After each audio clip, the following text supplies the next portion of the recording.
Best morning. The other day, I've been talking about how I noticed these patterns. And I also talked about my cluster headaches. And the friend of mine mentioned I should go see a naturopath. I hope I pronounced that correctly.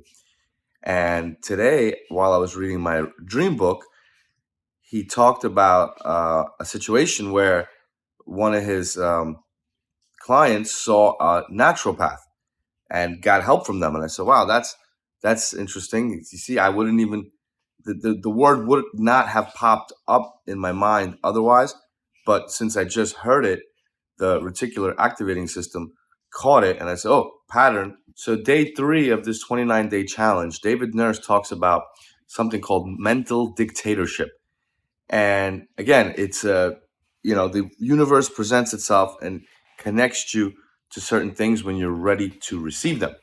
And so he discusses a story about a guy who plays football because his father wants him to play football, but he's really not, he doesn't really love it, and he just plays it because his father wants him to.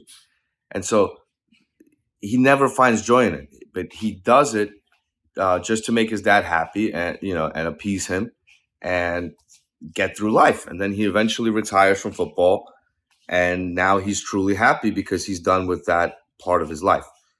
And so David Nurse also mentions as an example Andre Agassi.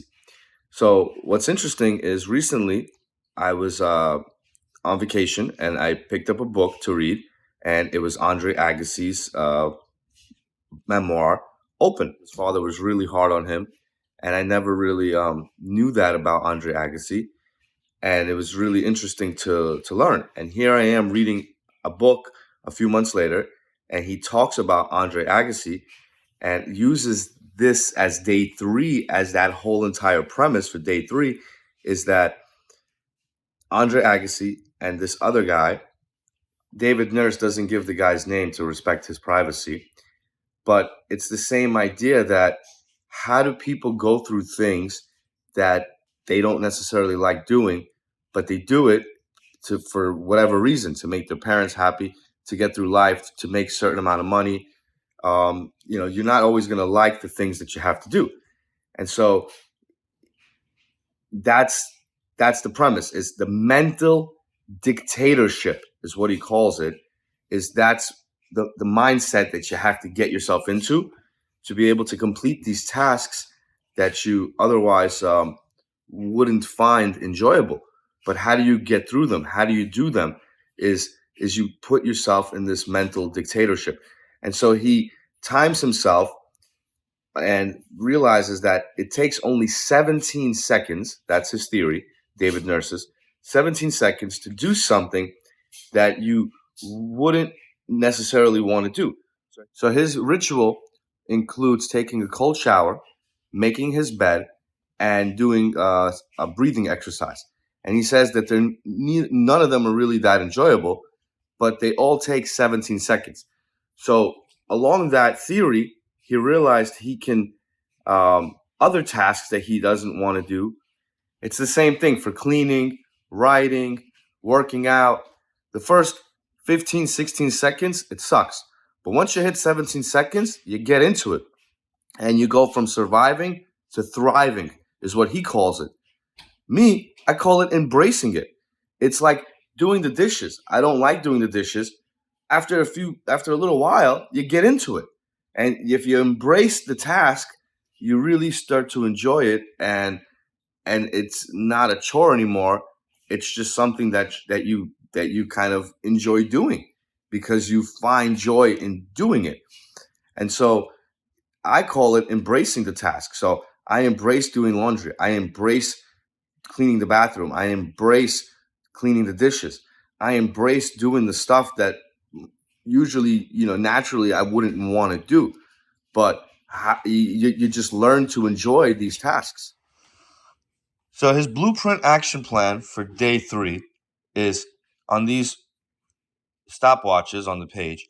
Write down the 3 things that you're gonna do to build your mental dictatorship. One thing for my health, one thing for my mental, and one thing for my spiritual. So I'm going to start wearing the tefillin each morning again for 29 days.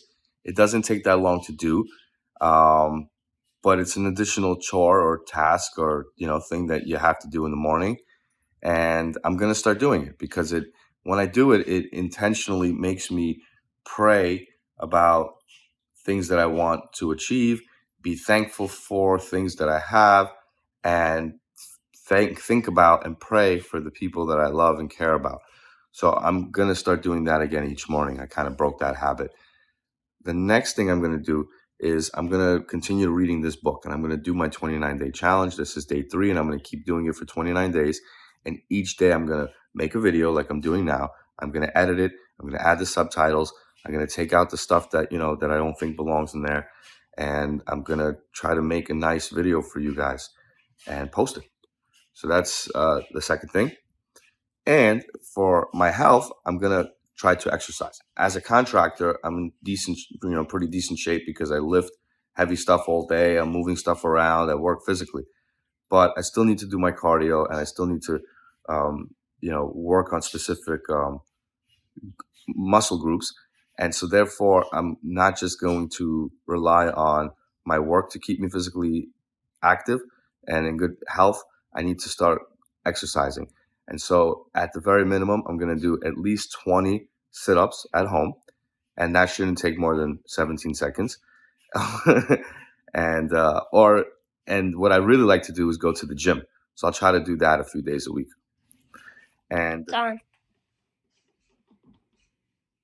1, 2, 3, 4, 5, 6, 7, 8, 9, 10, 11, 12, 13, 14, 15, 16, 17, 18, 19, 20,